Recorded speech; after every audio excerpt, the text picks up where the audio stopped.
থেকে আমাদের মানে মাতৃ সম্মেলন বলতে গেলে শ্রাবণ পরিক্রমা শুরু হয়ে যায়। আজকে প্রথম দিন।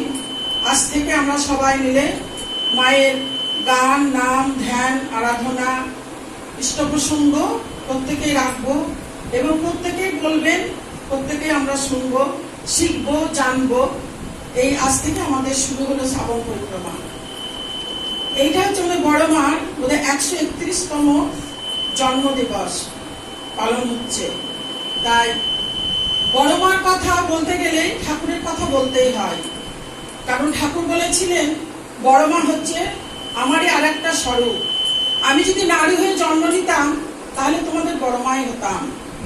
তাই আমরা জানি যে ঠাকুর কি, ঠাকুরকে মাথায় নিয়ে চললে আমাদের কি হয় আমরা প্রত্যেকেই উপলব্ধি করেছি এবং আমরা প্রত্যেকে একই গুরু, তাকে আমরা স্মরণ করে চলেছি। আমরা প্রত্যেকে যারা আজ এতজন একসঙ্গে মিলিত হচ্ছি তার একটাই কারণ, এবং তিনি আমাদের এক পরম প্রেমময় শ্রী শ্রী ঠাকুর।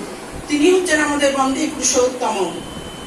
তিনি বলেছিলেন, আমরা জানি কৃষ্ণ জন্ম নিয়েছিলেন কংসকে নিধন করার জন্য, কিন্তু আমাদের ঠাকুর যখন আবির্ভাব এলেন তিনি প্রথমে বললেন মানুষ মানুষ আপন টাকা পর, যত পারিস মানুষ ধর। তিনি মানুষকে ভালোবাসাতে শেখালেন, মানুষের সান্নিধ্যে আসতে শেখালেন। আমি বড় মার সম্বন্ধে বিশেষ খুব একটা কিছু জানি না।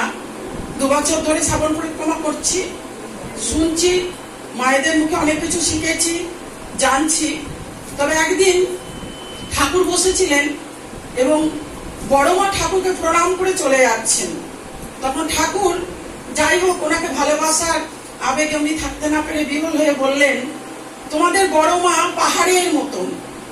পাহাড়ের সঙ্গে কেন তিনি তুলনা করেছিলেন? এত উপমান জায়গা থাকতেও আমারও মনে কিন্তু প্রশ্ন এসেছিল। অনেক কিছু তো বলতে পারতেন, ফুলের মতন, সমুদ্রে আরো সুন্দর অনেক উপমা ছিল। তার কারণ হচ্ছে পাহাড়ের মানুষরা খুব সাদা শ্রদ্ধা হয়। পাহাড়ের মানুষ, পাহাড়ের কন্যা যারা পাহাড়ে বাস করেন তারা খুব সহজ সরল। অনেক কিছু তিনি চিন্তা করে বড় মাকে বলেছিলেন যে তোমাদের বড় মা পাহাড়ের মতন। তাই আমরা প্রত্যেকে ঠাকুরের দীক্ষা গ্রহণ করেছি।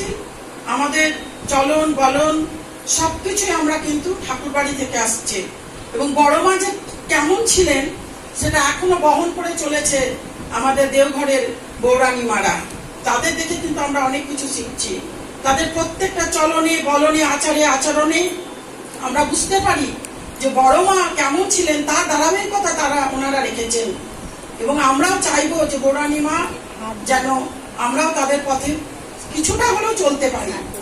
আমরা সবাই মিলেমিশে চলবো। আমরা আজ থেকে শ্রাবণ পরিক্রমা শুরু করেছি। প্রত্যেকটা মায়েরা আমরা ভাববো আমরা একই জায়গা থেকে এসেছি, একই বাড়ি।